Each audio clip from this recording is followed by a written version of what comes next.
Hello, this is Aishwarya Sharma and you are welcome back to Theorify Logic and I hope कि तुम लोग की जो studies हैं वो बहुत अच्छे से चल रही होंगी।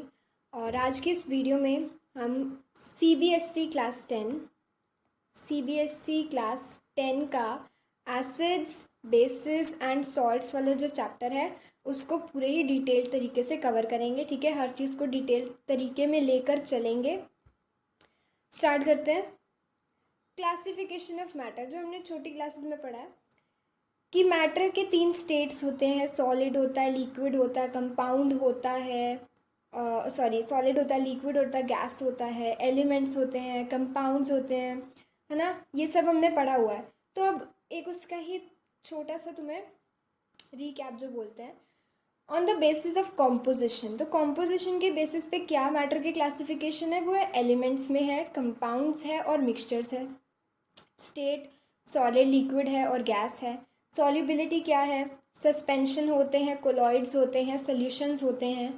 ठीक है, मिक्सचर्स कैसे होते हैं, एक होमोजेनस मिक्सचर होता है, एक हेट्रोजेनस मिक्सचर होता है। और कंपाउंड के भी टाइप्स होते हैं, जो होता है ionic compound and covalent compound. ये बॉन्डिंग होती है, ठीक है, दो एलिमेंट्स के बीच में। तो जब वो कंपाउंड बनता है तो उसको हम बोलते हैं कि वो आयोनिक है या फिर वो मीन्स कोवेलेंट है। तो चैप्टर का नाम है एसिड बेसिस और सॉल्ट्स। तो एसिड्स क्या है, एसिड एक कंपाउंड है। ठीक है, एसिड एक कंपाउंड है जो कि जब वाटर में डिज़ोल्व होता है, जब वो वाटर के अंदर डिज़ोल्व होता है तो उसमें जो पॉजिटिवली चार्ज आयंस होते हैं, जो पॉजिटिवली चार्ज आयंस होते हैं, ठीक है, वो सिर्फ कौन से निकलते हैं, H3O positive means hydronium ion निकलते हैं सिर्फ और सिर्फ। ठीक है, इसके अलावा कोई भी पॉजिटिवली चार्ज आयन नहीं निकलेगा। अब जैसे कि तुम यहाँ पे देखो, HCl एक एसिड है, हाइड्रोक्लोरिक एसिड। ठीक है, वो एक एसिड है। अब जब उसको वाटर में डिजोल्व कर रहे हैं H2O में, तो क्या निकल रहा है हमारा, हाइड्रोनियम आयन प्लस क्लोरीन। ये देखो यहाँ पे प्लस है, मीन्स ये एक आयन है, ये एक क्या है, कैट आयन है। पॉजिटिव कौन से होते हैं, कैट आयन जो है तुम्हारे पॉजिटिव होते हैं, और जो तुम्हारे एन आयन होते हैं वो तुम्हारे होते हैं नेगेटिव। तो यही है कि पॉजिटिवली चार्ज्ड आयन सिर्फ निकलेंगे हाइड्रोनियम आयन। ठीक है, जब तुम्हारा एसिड जो एक कंपाउंड है वो वाटर में डिजोल्व होगा। ठीक है, ये क्लोरीन यहाँ पे माइनस है, बट ओनली पॉजिटिवली चार्ज कौन सा निकल रहा है, हाइड्रोनियम आयन। एसिड के एग्जाम्पल क्या होते हैं, हाइड्रोक्लोरिक एसिड जो कि हमने यहाँ पर लिया है, sulphuric acid, nitric acid, phosphoric acid, acetic acid, बहुत टाइप्स के एसिड हैं। ठीक है, उसके बाद बेस एक कंपाउंड होता है, जब वो एसिड के हाइड्रोनियम आयंस के साथ रिएक्ट करता है तब क्या निकलता है, सिर्फ हमारा सॉल्ट, कोई भी सॉल्ट, टेबल सॉल्ट नहीं, नमक जो हम रोज़ खाते हैं वो वाला सॉल्ट नहीं, कोई भी सॉल्ट और वाटर सिर्फ। ठीक है, only. Bases are oxides of hydroxides of a metal. यहाँ पे और आएगा, ऑक्साइड्स और हाइड्रोक्साइड्स ऑफ अ मेटल। अब जैसे यहाँ पे CuO है, मीन्स इसको क्या बोलेंगे हम, कॉपर ऑक्साइड। कॉपर ऑक्साइड तो ऑक्साइड हो गया ये एक।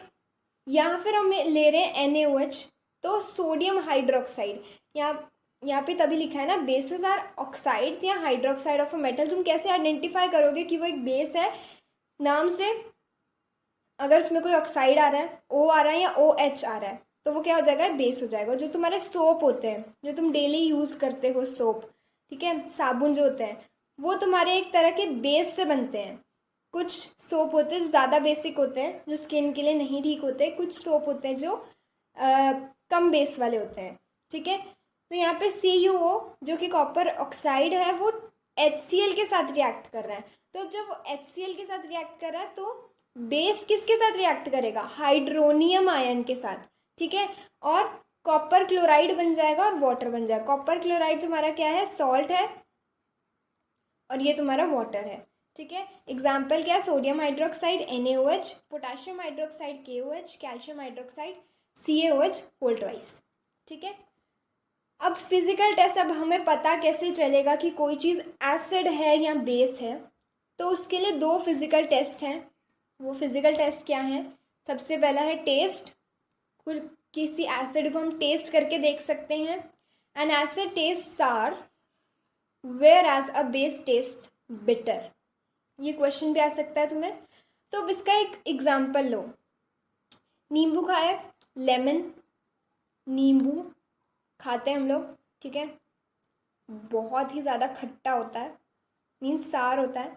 नींबू में क्या होता है? नींबू में होता है हमारा सिट्रिक एसिड। सिट्रिक एसिड होता है नींबू में। ये क्या है? एसिड आ गया, हमें पता चल गया कि ये सार है। अब वहीं अभी मैंने बताया था कि बेस जो है वो तुम्हारा सोप है। कभी नहाते हुए या मुंह धोते हुए कभी गलती से अगर साबुन चला गया हो मुंह में थोड़ा बहुत, तो कड़वा कड़वा सा लगता है। वैसे साबुन नहीं खाना चाहिए, है ना। तो ये एक बेस होता है। बेस क्या होता है? बिटर, कड़वा, ठीक है। This method of test is not advised as an acid और base as it can be contaminated और क्रोसिव। क्रोसिव यहाँ पर तुम देख सकते हो, ऐसी हालत हो जाएगी अगर कोई मीन्स बहुत ही वॉलेटाइल एसिड तुमने टेस्ट करके देख लिया, ठीक है। उसके बाद है इंडिकेटर्स। तो इंडिकेटर्स एक मीन्स केमिकल होता है, केमिकल सब्सटेंस कह लो या केमिकल कह लो।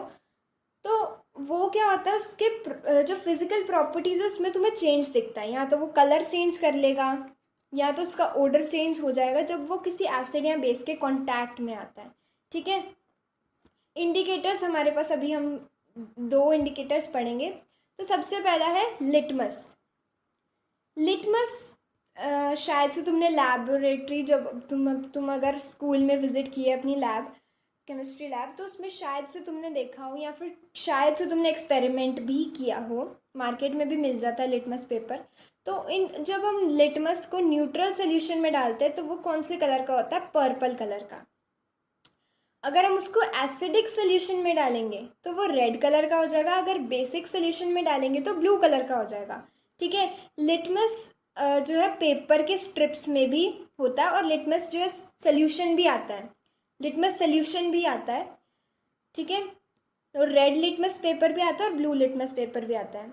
अगर हम ब्लू लिटमस पेपर को एसिड में डालेंगे तो क्या हो जाएगा? वो रेड हो जाएगा। अगर हम रेड लिटमस पेपर को बेस में डालेंगे तो वो ब्लू हो जाएगा। अगर रेड लिटमस पेपर को एसिड में डालेंगे तो वो रेड ही रहेगा।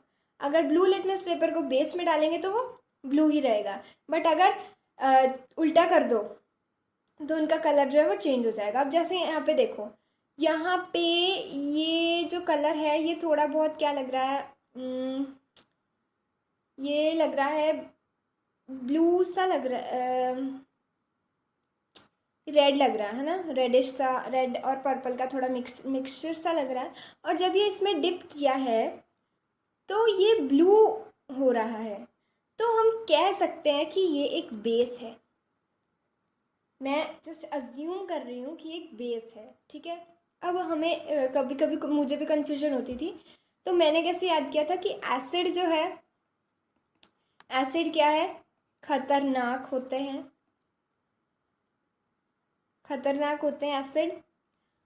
और तो खतरनाक मीन्स जो डेंजरस चीज़ें होती हैं उसको हम रेड से सिंबलाइज करते हैं। तो एसिड ब्लू लिटमस को रेड में चेंज कर देगा। और बेस का जो है, बेस बी फॉर बेस और बी फॉर ब्लू, ऐसे मैंने तो ऐसे याद किया था, ठीक है।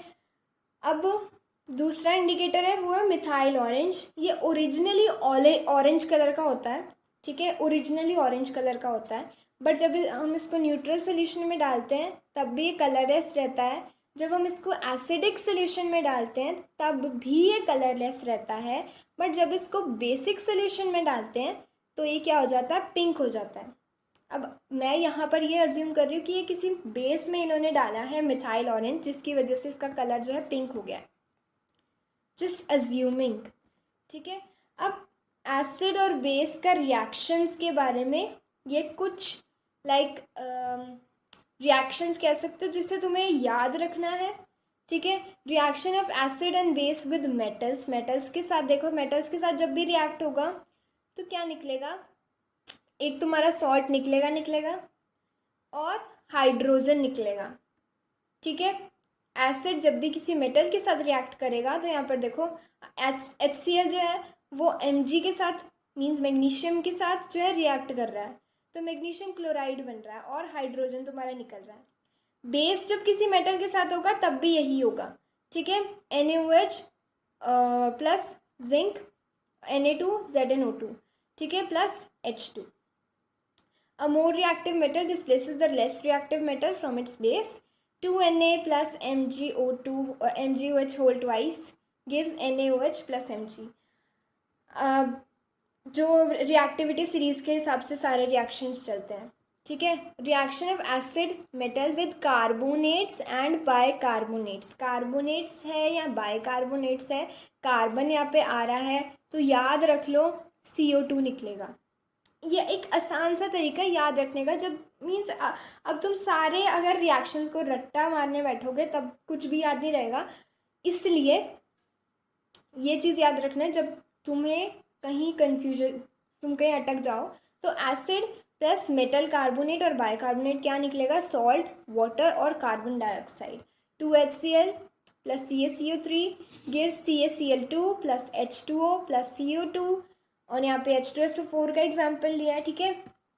उसके बाद न्यूट्रलाइजेशन रिएक्शन, कभी कभी हम बोलते हैं कि हमें एसिडिटी हो गई है। एसिडिटी का मतलब कि देयर इज समथिंग एसिडिक, है ना। अब उसको न्यूट्रलाइज करने के लिए, उसको नॉर्मल स्टेट पर लाने के लिए हम उसमें बेस ऐड करते हैं। जैसे जब भी हमें एसिडिटी होती है तो हम क्या यूज़ करते हैं, इनो। इनो एक मीन्स एसिडिटी के लिए यूज़ होता है। तो इनो में क्या होता है, इनो में तुम्हारा बेस होता है सबसे ज़्यादा, ठीक है। वो एक बेस देते हैं। जब तुम उसको पीते हो इनो को, तब क्या होता है, वो बेस तुम्हारे एसिड के साथ रिएक्ट करता है। जो एसिड तुम्हारे अंदर अभी है तो वो उसके साथ रिएक्ट करता है और क्या बनता है, सॉल्ट बन जाता है तुम्हारा और वाटर बन जाता है, ठीक है। Then comes alkali. अब ये एसिड बेस उसके अलावा एक और है। An alkali is a compound which when dissolved in water yields hydroxyl ions as the only negatively charged ions, ठीक है। अब ये थोड़ा मीन्स एसिड का ही है इसमें कि पॉजिटिवली चार्ज आयन उसमें सिर्फ कौन सा निकल रहा था, हाइड्रोनियम, और इसमें कौन सा निकल रहा है, ओनली नेगेटिवली चार्ज, वो है हाइड्रोक्सिल। अभी तुम्हें थोड़े आगे जाकर मीन्स पता चलेगा कि ये हाइड्रोक्सिल आयन और हाइड्रोनियम आयन एक्चुअल में क्या होता है। एल्कली इज अ बेस, ठीक है, alkali is a base soluble in water. अब यहाँ पर ये एक बड़ा सर्कल है जो कि बेस है, ठीक है, और एक छोटा सर्कल है जो कि एल्कली है। क्या रिप्रेजेंट कर रहे हैं कि सारे बेस जो है वो एल्कली नहीं है, बट सारे एल्कलीज बेस हैं, ठीक है। ये उसका एक मीन्स तुम बोल सकते हो कि एल्कलीज जो है वो बेस का ही एक पार्ट है। जैसे अब यहाँ पे एक बेस है, बेस और alkali is the same thing, ठीक है। Na plus OH minus. अब यहाँ पे ये कौन सा आयन निकल रहा है, हाइड्रोक्सिल आयन। अब यहाँ पे देखो तुम्हें पढ़ाया जा रहा है कि हाइड्रोनियम आयन क्या है। Hydronium ion is formed when hydrogen accepts a lone pair. जब हाइड्रोजन और ऑक्सीजन की बॉन्डिंग होती है H2O का मॉलिक्यूल बनाने में, जब इन दोनों की बॉन्डिंग होती है H2O का मॉलिक्यूल बनाने में, तब क्या होता है कि जो ऑक्सीजन है उसके पास 4 इलेक्ट्रॉन जो है वो फालतू के रह जाते हैं। 4 इलेक्ट्रॉन उसके पास फालतू के रह जाते हैं। ये तुम्हारा H2O का मॉलिक्यूल कुछ ऐसा दिखता है। तो ये जो 2 रह जाते हैं, ये क्या होता है तुम्हारा ये एक लोन पेयर बनाता है। ये एक लोन पेयर, टोटल कितने लोन पेयर इसके पास, 2 लोन पेयर है, 2 लोन पेयर है इसके पास। अब जब ये 2 लोन पेयर बनाता है तो अब क्या करता है, हाइड्रोजन आयन H इसमें से एक जो है एक्सेप्ट कर लेता है और ये क्या बनता है, H3O। ये तुम्हारा एक हाइड्रोनियम आयन बन जाता है और ये तुम्हारा इसको बोलते हैं कोऑर्डिनेट कोवेलेंट बॉन्ड। हाइड्रोक्सिल भी ऐसा होता है, बट हाइड्रोक्सिल में क्या होता है कि तुम्हारा एक माइनस हो जाता है। Then comes dilution. Dilute acid, concentrated acid, ये टर्म्स हमें पता है, ठीक है। डाइल्यूशन क्या, जब कोई चीज़ डाइल्यूट कब होती है, जब उसमें वाटर ज़्यादा होता है। सॉल्वेंट में यहाँ पे वाटर ले रही हूँ, जब उसमें वाटर ज़्यादा होता है और तुम्हारा जो सल्यूट है वो कम होता है। जैसे अब यहाँ पे हम एसिड है और वाटर ले रहे हैं, जिस सोल्यूशन में वाटर ज़्यादा होगा, एसिड कम होगा, वो क्या होगा, डाइल्यूट। जिस सोल्यूशन में तुम्हारा एसिड कम होगा, वाटर ज़्यादा होगा, वो क्या होगा, कॉन्सेंट्रेटेड, ठीक है।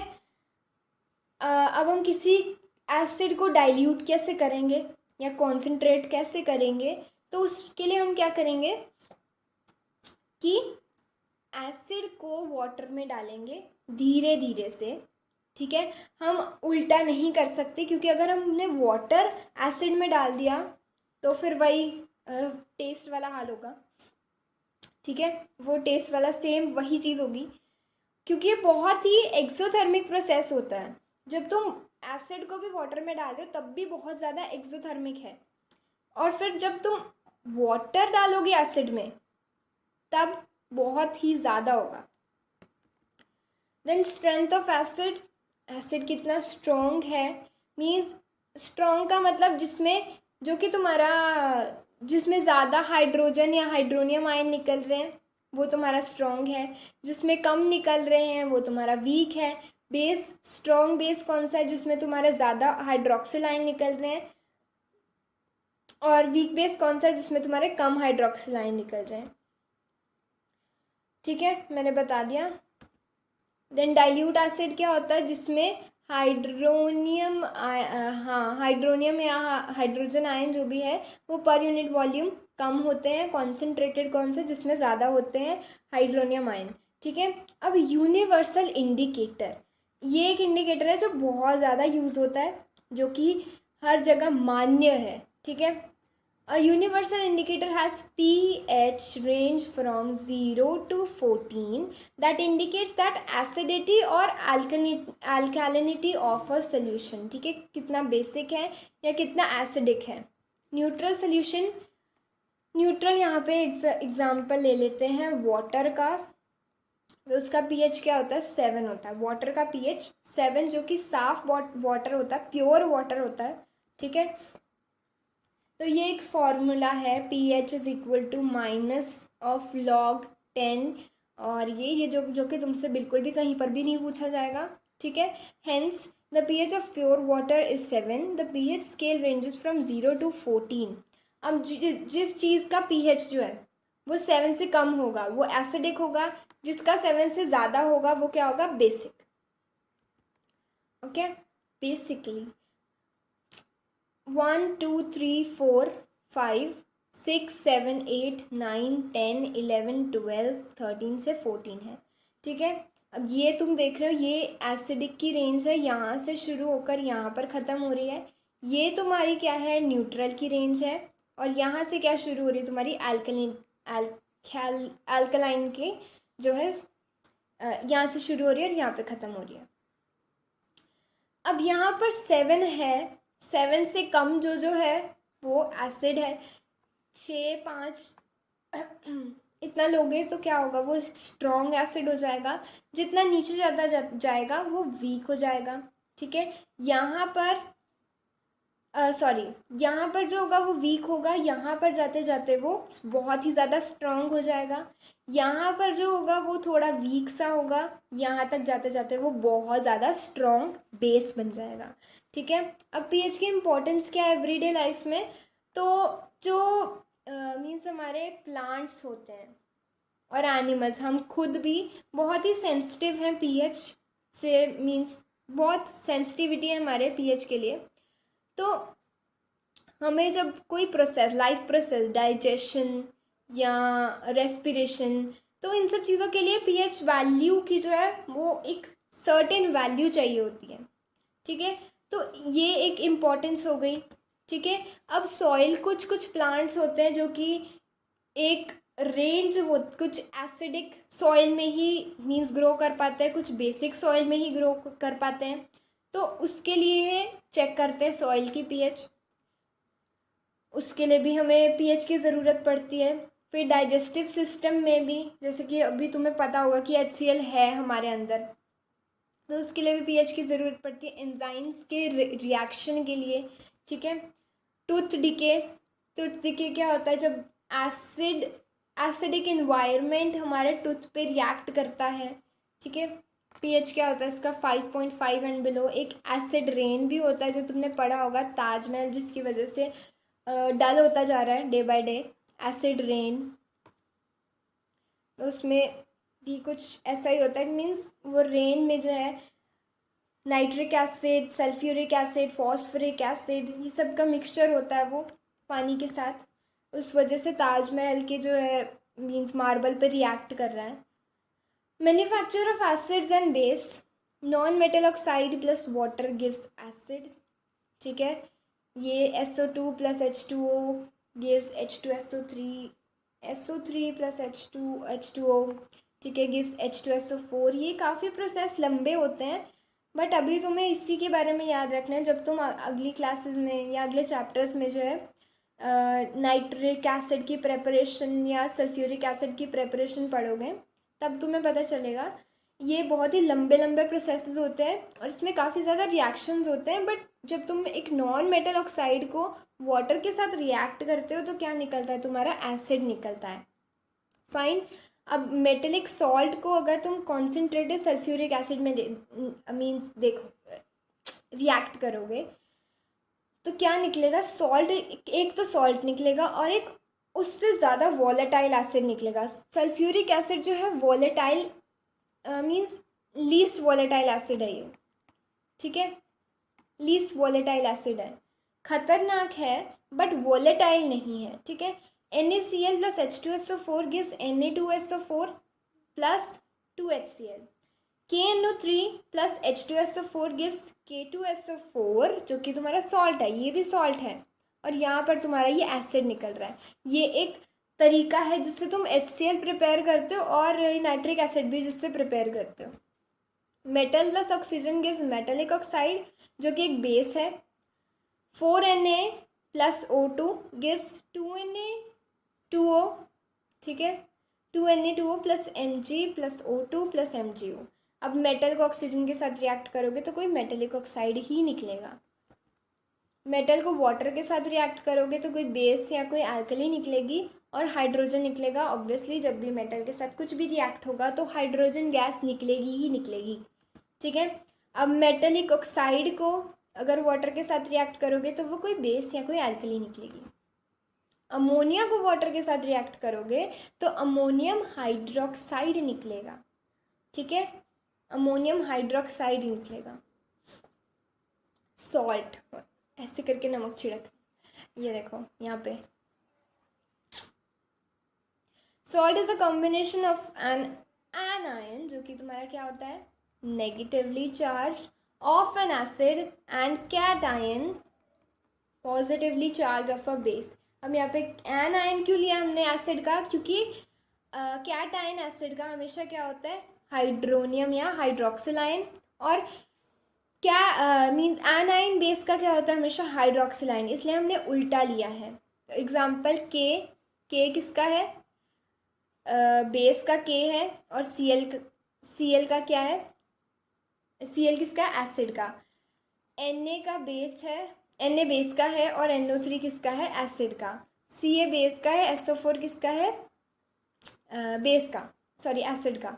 Salts are usually prepared by neutralization reaction, जो कि हम पहले पढ़ चुके हैं। ठीक है। अब सॉल्ट्स का पीएच क्या होता है, कोई स्ट्रॉन्ग बेस या कोई स्ट्रॉन्ग एसिड अगर रिएक्ट करते हैं तो वो न्यूट्रल हो जाएगा। ठीक है, 7 हो जाएगा। वीक एसिड होगा, स्ट्रॉन्ग बेस होगा, स्ट्रॉन्ग जो भी है उसके हिसाब से होगा, तो पीएच क्या होगा, ज़्यादा होगा 7 से। स्ट्रॉन्ग एसिड है और वीक बेस है तो पीएच 7 से कम होगा। ब्लीचिंग पाउडर, अब ब्लीचिंग पाउडर एक वॉश्ड जीन्स आती है ना, सबके क्लोजेट में पड़ी होगी, सबके कबर्ड में पड़ी होगी वॉश जीन्स। कभी सोचा है तुमने कि वो कैसे प्रिपेयर होती है? मीन्स जीन्स बनाने की प्रोसेस नहीं, जो उस पर डिज़ाइन होता है, जो उसका टेक्सचर होता है, वो कैसे प्रिपेयर किया जाता है उसको। ब्लीचिंग पाउडर को वाटर में डालकर, ठीक है, उतने एरिया को, जितने एरिया को उन्होंने डल करना होता है, ठीक है, वो तुम्हारा उतना एरिया वाइट सा होता है, बाकी जो एरिया वो डार्क ब्लू, या उतना एरिया लाइट होगा, बाकी जो एरिया वो थोड़ा डार्क होगा। तो ऐसे कैसे बनाते हैं वो? उसको ब्लीचिंग पाउडर में डिप करते हैं। ब्लीचिंग पाउडर तुम्हारा वो जो डाई होती है वो उसको निकाल देता है। तो ब्लीचिंग पाउडर हमारे वॉश जीन्स, मैंने एक बहुत बड़ा एग्जांपल दिया है, ठीक है, उसमें यूज़ होता है, और भी चीज़ों में यूज़ होता है। तो केमिकल फॉर्मूला क्या है? CaOCl और CaOCl2। प्रेपरेशन कैसे है? CaOH whole twice aqueous state में हम ले रहे हैं, और क्लोरीन ले रहे हैं गैशियस स्टेट में। तो ये क्या होगा? CaOCl2 बन जाएगा, ठीक है, हमारा ब्लीचिंग पाउडर बन जाएगा, और वाटर आएगा लिक्विड फॉर्म में। On interaction with water, bleaching powder releases chlorine which is responsible for bleaching action, ठीक है। एक्चुअल में किस वजह से हो रहा है? क्लोरीन की वजह से। यूजेस क्या है? टेक्सटाइल इंडस्ट्री, मैंने अभी बताया, wash jeans, textile industry, paper industry में भी यूज़ होता है, ठीक है। कोई डार्क पेपर अब कितनी शेड्स के आते हैं, तो उसमें भी यूज़ होता है। एज अ डिसइंफेक्टेंट भी इसको यूज़ करते हैं। उसके बाद आता है तुम्हारा वॉशिंग सोडा, एक बेकिंग सोडा भी होता है। ब्लीचिंग पाउडर, वॉशिंग सोडा, बहुत कन्फ्यूजन होती है मुझे इन दोनों में, वॉशिंग सोडा और बेकिंग सोडा। तो केमिकल नेम क्या है इसका? Sodium carbonate decahydrate. Chemical formula क्या है इसका? Na2CO3, ठीक है। प्रेपरेशन कैसे इसकी? By heating NaHCO3। तो NaHCO3 को ये हीट कर रहे हैं, क्या निकल जाएगा? CO2 निकल जाएगा, और H2 निकल जाएगा, और क्या आएगा? हमारा वॉशिंग सोडा, ठीक है। उसके बाद NaCO3 प्लस H2O गिव्स क्या? Na2CO3 डॉट NH2, जो कि एक सॉलिड फॉर्म में आ जाएगा। यूजेस इसके कहाँ हैं? Glass, soap, paper industry. Water एक जो होता है हार्ड वाटर होता है, एक सॉफ्ट वाटर होता है, तो हार्ड वाटर को सॉफ्ट बनाने में, ठीक है, डोमेस्टिक क्लीनर एज यूज़ कर सकते हैं। Then comes plaster of Paris. ये फ्रैक्चर किस किस के हो चुका है? किस किस के फ्रैक्चर हो चुका है? मेरे आज तक नहीं हुआ, एंड आई होप सो कि आगे भी ना हो। CaSO4.2H2O on heating eight 100 degree Celsius, जब इसको 100 डिग्री सेल्सियस पे हीट करते हैं तो CaSO4 हमें मिलता है, H2O मिलता है, और H2 एंड H2O CaSO4, ठीक है। CaSO4.H2O, okay, gives CaSO4.H2O। यहाँ पे इसको कट कर दो। CaSO4 is plaster of Paris, POP. CaSO4.H2O means two formula units of CaSO4 share one molecule of water. Use किया इसके फ्रैक्चर में, फ्रैक्चर हील करने में, जब तुम्हारी हड्डी टूट जाती है ना। और भी यूज़ होता है इसका, जैसे मैंने देखा है जब तुम बड़े होगे, ठीक है, कॉलेज वगैरह में अगर तुम ऐसी फील्ड चूज़ करते हो तो तुम्हें लाइक फॉसिल्स की शेप्स बनाने को मिलेंगी POP से। मैंने भी एक बार अपने लैब में काम किया है, उसमें हम लाइक POP से काम कर रहे थे, फिगर्स बना रहे थे POP से, बायो का काम था, और हमारी पूरी लाइक यूनिफॉर्म पे POP सारी फैल गई थी। अच्छा, चैप्टर फिनिश हो गया चैप्टर फिनिश हो गया। अब उसके बाद भी एक मीम है, don't drink water while studying because chemistry says that concentration decreases on adding water. Yeah, concentration decreases on adding water, but पानी पी लिया करो, ज़रूरी होता है। और इसी के साथ जो है चैप्टर फिनिश होता है। हर चीज़ को डिटेल तरीके में फ़न के साथ प्यार से पढ़ाई करते हुए, मज़ा करते हुए हमने ये जो है चैप्टर फिनिश कर लिया है, और होप्स हो कि तुम्हें समझ आया होगा, बहुत ही अच्छे से समझ आया होगा। तो फिर क्या ही है, रखते हैं आज की इस वीडियो में इतना ही। मिलते हैं तुम्हारे अपकमिंग वीडियोस में। तब तक के लिए thanks for watching. Keep learning, happy learning, stay happy, stay healthy, और बस बाय बाय।